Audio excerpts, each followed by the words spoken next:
Hello viewers, welcome to my channel Laxmi's culinary.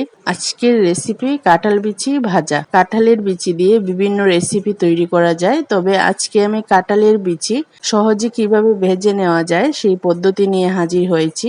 কাঁঠালের বিচি ভাজা উপরের খোসা ছাড়িয়ে নিলেই খাওয়ার উপযুক্ত হয়। তাছাড়া কাঁঠালের বিচি এভাবে ভেজে নিয়ে কাঁঠালের বিচির ভর্তা ও বিভিন্ন ধরনের রেসিপি তৈরি করতে পারেন। চলুন তাহলে প্রণালীটি দেখে নেওয়া যাক। কাঁঠালের বিচি কাঁঠালের কুশ থেকে সংগ্রহ করার সাথে সাথে ভাজার উপযুক্ত হয় না। অন্ততপক্ষে 2 থেকে 3 দিন পর ভাজা যায়, অর্থাৎ বিচির গায়ের পানি কিছুটা শুকিয়ে আসলে তারপর ব্যবহারের উপযুক্ত হয়। 30 থেকে 35টির মতো কাঁঠালের বিচি নিয়েছি। এবার বিচিগুলো ভেজে নেওয়ার পালা। কড়াই গরম হয়ে গেলে তারপর কাঁঠালের বিচিগুলো যোগ করে নিতে হবে। খুন্তির সাহায্যে বিচিগুলো নেড়েচেড়ে ঢাকনা দিয়ে রাখবো। আগুন অল্প আঁচে থাকবে। কিছুক্ষণ পরপর ঢাকনা খুলে বিচিগুলো খুন্তির সাহায্যে নেড়েচেড়ে দিতে হবে, তা না হলে বিচির এক পিঠটা ভাজা হবে আর অপর পিঠটা কাঁচা থেকে যাবে। ঢাকনা খেয়াল করলে বোঝা যাচ্ছে বিচির গায়ের পানি বাষ্প হয়ে ঢাকনায় আটকে যাচ্ছে, অর্থাৎ এতে বোঝা যাবে বিচিগুলোর গায়ের পানি শুকিয়ে বিচিগুলো সেদ্ধ হয়ে যাবে এবং ভাজা হবে। মাঝে মাঝে ঢাকনা খুলে খুন্তির সাহায্যে নাড়াচাড়ার প্রক্রিয়াটি বেশ কয়েকবার করতে হবে এবং আবারও ঢাকনা দিয়ে রাখতে হবে।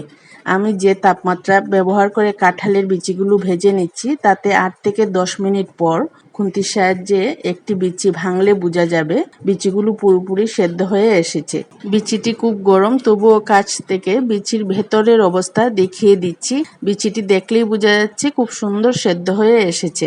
আবার একটি কাঁটা চামচের সাহায্যেও দেখে নিতে পারেন বিচিগুলো সেদ্ধ হয়ে এসেছে কিনা। বিচিগুলো সেদ্ধ হয়ে আসলে এবং বিচির উপরের খোসা কালচে রং ধারণ করলে আগুন চুলা সর্বনিম্ন করে আরো 2 থেকে 3 মিনিট ভেজে নেব। প্রায় 3 মিনিট পর বিচিগুলো যখন ভাজা হয়ে যাবে ওই পর্যায়ে বিচির খোসা কিছুটা কুঁচকে যাবে। কাঁচা বিচির মতো একদম স্মুথলি বিচির গায়ে খোসা আটকে থাকবে না, তার কারণ বিচির গায়ের পানি শুকিয়ে গিয়ে বিচি ভাজার পর খোসা থেকে আলাদা হয়ে যাবে। ওই অবস্থায় চুলা বন্ধ করে বিচিগুলো ঠান্ডা হওয়া পর্যন্ত অপেক্ষা করতে হবে। বিচি হাতে ধরার সহনীয় পর্যায়ে আসলে খোসা ছাড়িয়ে নিলে খাওয়ার উপযুক্ত হয়ে যাবে। আবার এই ভাজা বিচি দিয়ে বিভিন্ন ধরনের রেসিপিও তৈরি করে নিতে পারেন। ভিউয়ার্স, আমার আজকের রেসিপিটি ভালো লাগলে please like, share and comment, আর চ্যানেলটি সাবস্ক্রাইব করে আমার পাশেই থাকুন। Thank you for watching my channel.